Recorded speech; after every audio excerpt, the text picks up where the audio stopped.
Em nome do Pai, e do Filho, e do Espírito Santo. Amém. Ave Maria, cheia de graça, o Senhor é convosco. Bendita sois vós entre as mulheres, e bendito é o fruto do vosso ventre, Jesus.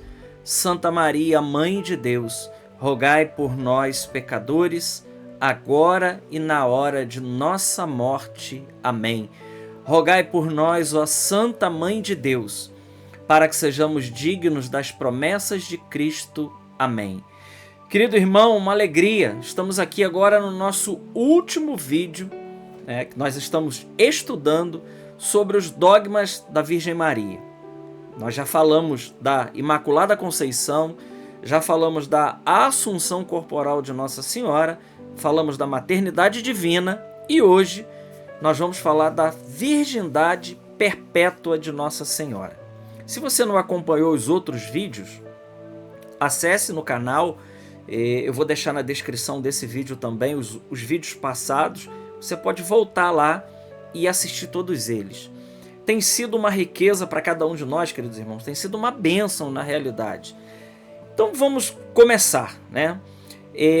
Esse dogma que nós vamos, e o último dogma que nós vamos falar de Nossa Senhora, porque temos 4 dogmas a respeito da Virgem Maria, hoje nós vamos falar de Maria sempre virgem. Quando nós falamos do dogma da virgindade de Maria, nós estamos falando que Maria ela foi virgem antes, durante e depois do parto. E que isso fique bem claro para a gente. Nós aqui não estamos falando de virgindade espiritual, coisa do tipo. Não. Nós estamos falando de virgindade física mesmo. Nós estamos falando de um não rompimento do ímen. Exatamente isso.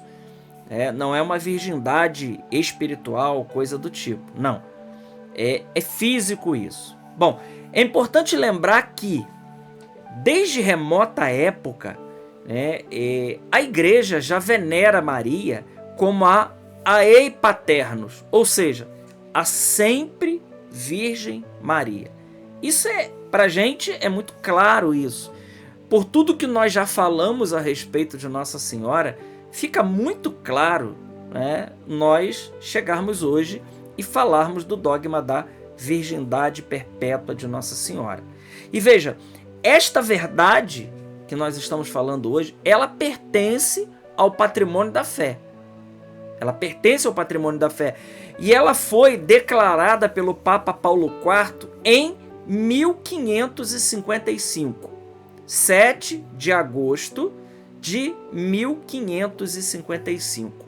O Papa, ele colocou exatamente isso, que a bem-aventurada Virgem Maria, ela foi verdadeira mãe de Deus, e guardou sempre íntegra a sua virgindade.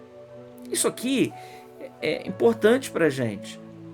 Às vezes as pessoas dizem assim, nossa, mas qual teria o problema se Maria tivesse tido relações com São José depois e tivesse tido outros filhos, por exemplo? Mas veja, Deus não quis assim. Deus não desejou assim. Então nós podemos começar dizendo isso. Maria ela foi virgem antes, durante e depois do parto. A gente pode conferir isso no Denzinger, no número 1880. Está lá, é o compêndio das declarações dogmáticas da igreja, as mais importantes. Bom, antes do parto, uma tradição da igreja, uma viva e forte tradição, vai dizer que tanto Nossa Senhora quanto São José, os dois, eles tinham feito voto de castidade. Castidade não no sentido de castidade conjugal, mas eles tinham feito voto de celibato mesmo. Eles tinham feito voto mesmo de viver uma vida separada para Deus dessa maneira. Os dois.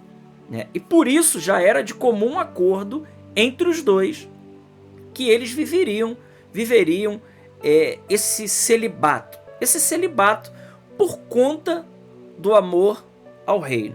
E veja, em São Lucas, no capítulo 1, no versículo 26 seguinte, que é a passagem que eu vou tomar aqui para a gente ler, é a passagem da anunciação do anjo Gabriel à Santíssima Virgem Maria. É a passagem conhecida, né? Gabriel vai lá visitar a Virgem Maria, chama ela de a cheia de graça, a Queraritomene, diz que ela encontrou graça diante de Deus. Mas o interessante aqui é que Maria ela faz uma pergunta muito importante. Nossa Senhora pergunta no versículo 34, Lucas 1, versículo 34. Nossa Senhora faz uma pergunta para o anjo. Depois que o anjo saúda Nossa Senhora, diz tudo aquilo para ela, que o reino, você terá um filho, ele será o Salvador. Depois que o anjo anuncia para Nossa Senhora, ela faz uma pergunta para o anjo. Não porque ela duvidasse ou coisa do tipo. Não. Nossa Senhora pergunta. Maria perguntou ao anjo, versículo 34. Como se fará isso? Pois não conheço homem. E aí o anjo responde. O Espírito Santo descerá sobre ti e a força do Altíssimo te envolverá com a sua sombra. Por isso, o ente santo que nascer de ti será chamado Filho de Deus. Essa pergunta de Nossa Senhora, ela é muito importante, porque Nossa Senhora ela pergunta exatamente isso. Maria pergunta, como se fará isso? Se eu fiz voto de virgindade, se eu fiz voto de celibato, como se dará isso? Como se dará isso? Essa é um forte indício, e nós vemos aqui na passagem de São Lucas, essa pergunta que Nossa Senhora faz. Então isso para nós, e nós estamos com essa tradição que diz exatamente isso, que Nossa Senhora e São José, eles tinham feito voto de celibato. Importante dizer também que os textos dizem que Nossa Senhora ela não coabitava, ela não morava ainda com São José. É preciso dizer aqui, explicar um pouquinho, que o casamento judaico ele se realizava em duas etapas, né? Uma primeira etapa, onde era propriamente dito o contrato nupcial, mas o noivo morava na sua casa e a noiva morava na casa dela, eles não tinham contato, mas ali já havia um verdadeiro casamento. Isso precisa ficar claro pra gente, porque às vezes a gente não entende, não sabe como funcionava isso na época.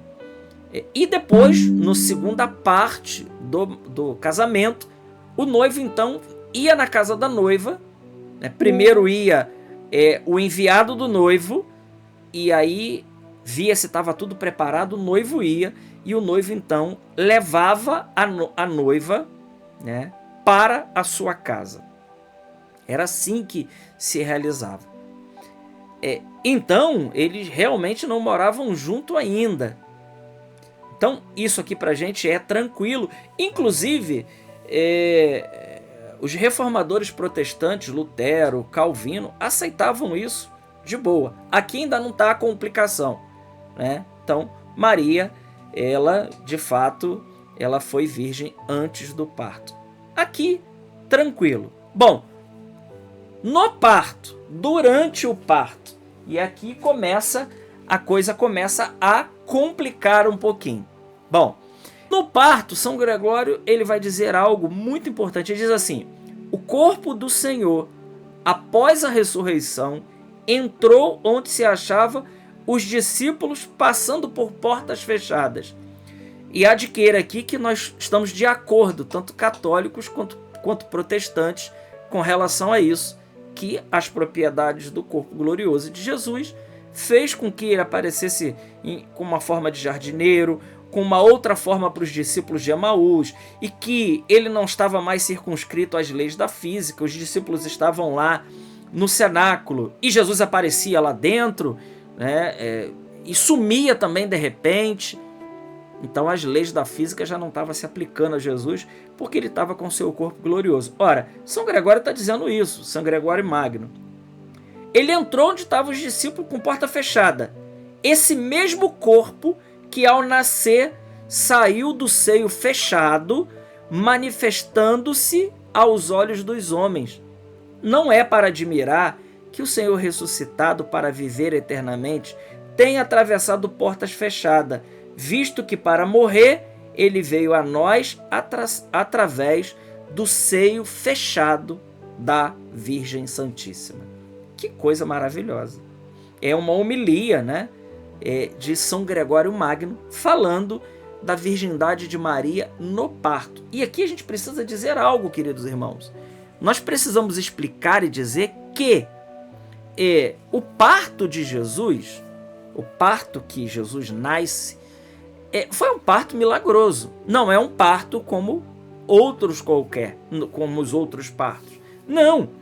Primeiro, Nossa Senhora não sentiu dor para ter Jesus. Vamos lembrar aquilo que o livro do Gênesis disse para cada um de nós, que depois do pecado original, capítulo 3, versículo 15 seguinte, que Deus fala lá: porém ódio entre ti e a mulher, entre a tua descendência e a dela, esta te ferirá a cabeça, esta te esmagará, você esmagará a cabeça e essa vai te ferir o calcanhar. Ali Deus falou: por isso você agora vai ter que, falou para o homem, tirar o sustento, né, com o suor do seu trabalho. A mulher agora vai ter os seus filhos com as dores de parto. Ora, mas isso não se aplica à Virgem Maria.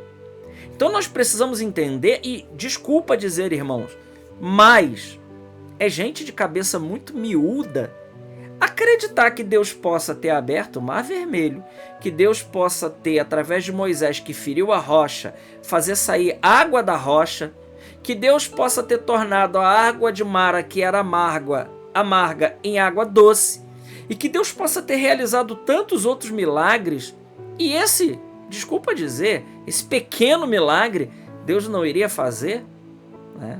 De nascer de uma maneira milagrosa, Nossa Senhora não sentindo dores, não tendo derramamento de sangue, e também de uma maneira que ela continuasse intacta, virginalmente intacta.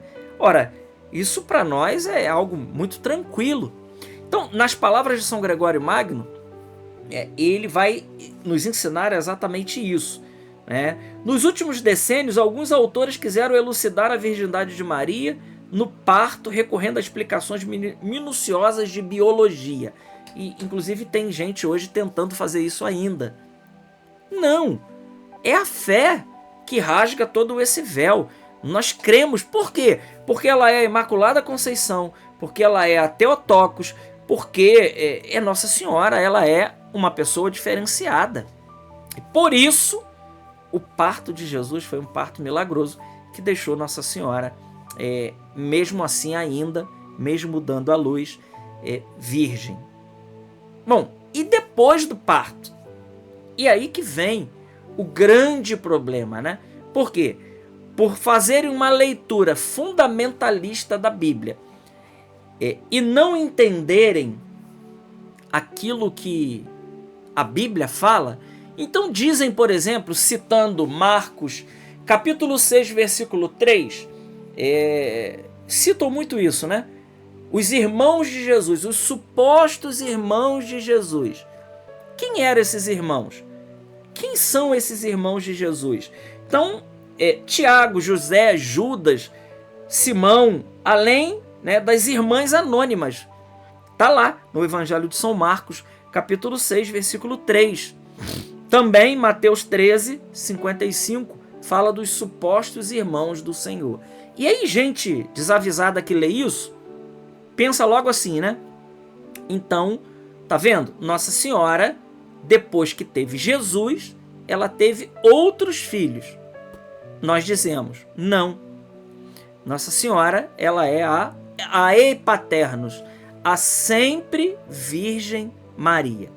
Ela não teve. Então, quem são esses irmãos de Jesus que, principalmente aqui mais explícito, em Marcos 6, 3, diz muito isso. Quem são esses irmãos de Jesus? Bom, uma leitura atenta do texto vai nos ajudar. E se nós lermos, por exemplo, eu vou pegar aqui inclusive textualmente, se nós lermos Mateus 27, capítulo 27, versículo 56, nós vamos ver que aqui no Evangelho de São Mateus explica exatamente essa questão. Ó, Mateus 27, 56, seguinte. Diz para nós assim: entre elas se achavam Maria Madalena e Maria, mãe de Tiago e de José, e a mãe dos filhos de Zebedeu. Então, prestem atenção, irmãos, para que a gente não faça confusão. Entre elas, e aqui nós estamos falando, né, da cruz. Nós estamos falando do episódio da cruz, aonde diz lá em São João, nós vamos chegar lá em João, junto à cruz de Jesus estava a mãe de Jesus, estava a irmã da mãe de Jesus e o discípulo amado e Maria Madalena. Estavam lá. Mas nós chegaremos lá. Por ora, vamos aqui em Mateus 27, 56. Ora, se alguém cita Marcos 6,3, nós podemos citar Mateus 27, 56, que diz lá, entre elas se achava Maria Madalena, Maria, mãe de Tiago e de José. Então são esses aqui que são os supostos irmãos de Jesus. E a mãe dos filhos de Zebedeu, que é Salomé. A mãe dos filhos de Zebedeu é Salomé.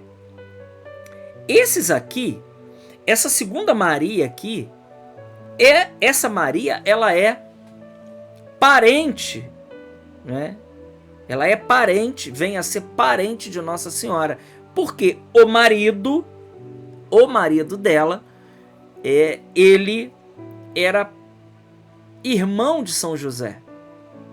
Então, por isso, esses aqui que são citados como irmãos do Senhor, na realidade, eles não são irmãos, eles são primos.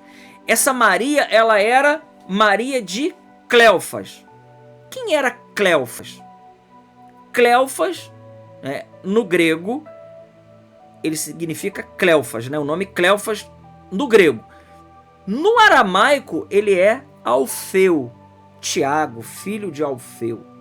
Então, está totalmente coincidindo com aquilo que nós lemos aqui.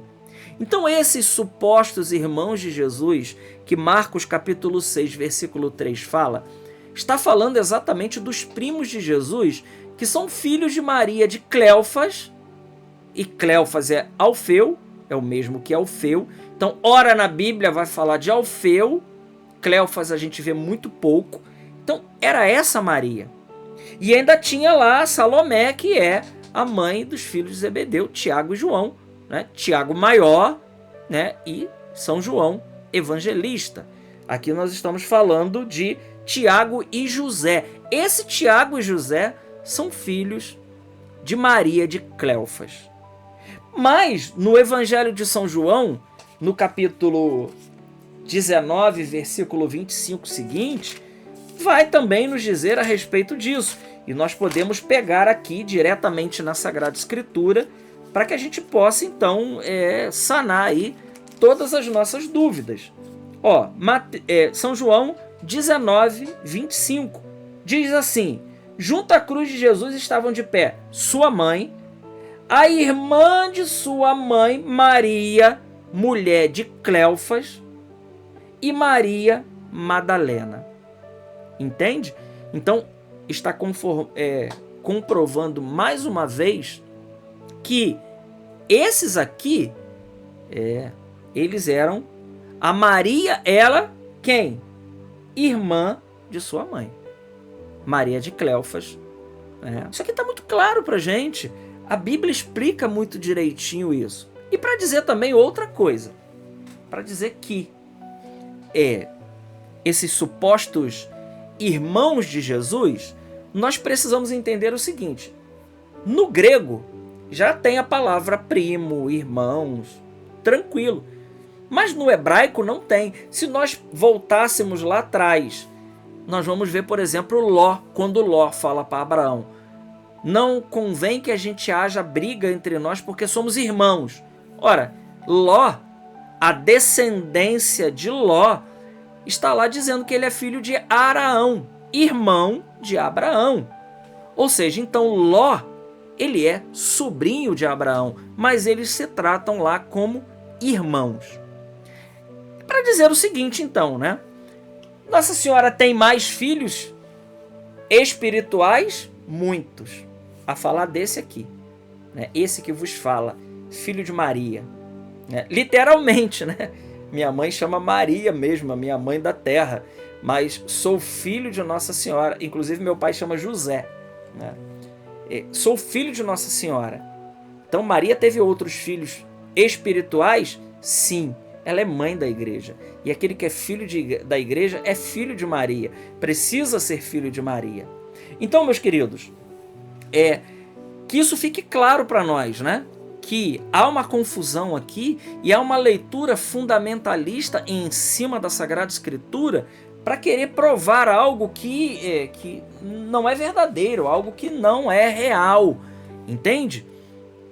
Esses supostos irmãos de Jesus. Então, recapitulando, Nossa Senhora ela foi virgem antes, durante e depois do parto.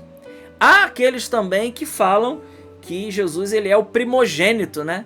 É o primeiro, né? Mas esse primogênito ele é também o unigênito, ou seja, ele é o único. Além de ser o primogênito, ele é o único. O primogênito é para dizer que é o primeiro, mas não quer dizer que tenha que ter o segundo, né? Mas o primogênito, ele também é o unigênito. Eu queria ler aqui para vocês um trechinho aqui dos Santos Padres da Igreja, porque é, sim, extraordinário. Primeiro eu gostaria de ler aquilo que diz o Concílio de Latrão, o Concílio Regional de Latrão, no ano de 649. Diz assim: se alguém, segundo os Santos Padres, não confessa que própria e verdadeiramente é mãe de Deus, a santa e sempre Virgem e Imaculada Maria, já que concebeu nos últimos tempos sem sêmen, do Espírito Santo o próprio Verbo encarnado, e que deu à luz sem corrupção, permanecendo a sua virgindade indissolúvel, mesmo depois do parto, seja anátema, ou seja excomungado, seja tirado, né? Então aquele que nega a virgindade de Nossa Senhora, e essa aqui é uma citação do Denzinger, número 255, né? Desse concílio de Latrão, esse concílio regional de Latrão, o Papa diz isso aqui maravilhosamente. O Papa Paulo IV, em 7/8/55, como eu citei antes, ele diz: a bem-aventurada sempre Virgem Maria foi verdadeira mãe de Deus e guardou sempre íntegra a virgindade antes do parto, no parto e constantemente depois do parto. Que coisa maravilhosa. Essa é a nossa fé. Essa é a fé na Santíssima Virgem Maria que nós temos. Que nosso coração possa entender isso com uma clareza muito grande. Se a gente não compara Nossa Senhora com as outras criaturas, porque não podemos, porque ela não é igual às outras criaturas, nós conseguimos entender perfeitamente cada dogma da Santíssima Virgem Maria. Que Deus possa te abençoar, meu irmão, minha irmã, e que esses vídeos possam ter feito bem para você, que ele esteja fazendo bem para a sua vida, como tem feito para a minha. Eu peço que você que está me ouvindo agora, que você possa fazer essa mensagem chegar a outras pessoas. Você dando um like lá no canal, porque preciso fazer crescer, você se inscrevendo e você partilhando esse vídeo para muitas pessoas. Que Deus possa te abençoar, abençoar a sua vida e que a gente possa amar sempre, sempre a Santíssima Virgem Mãe de Deus. Glória ao Pai, ao Filho e ao Espírito Santo, como era no princípio, agora e sempre. Amém. Salve Maria Imaculada.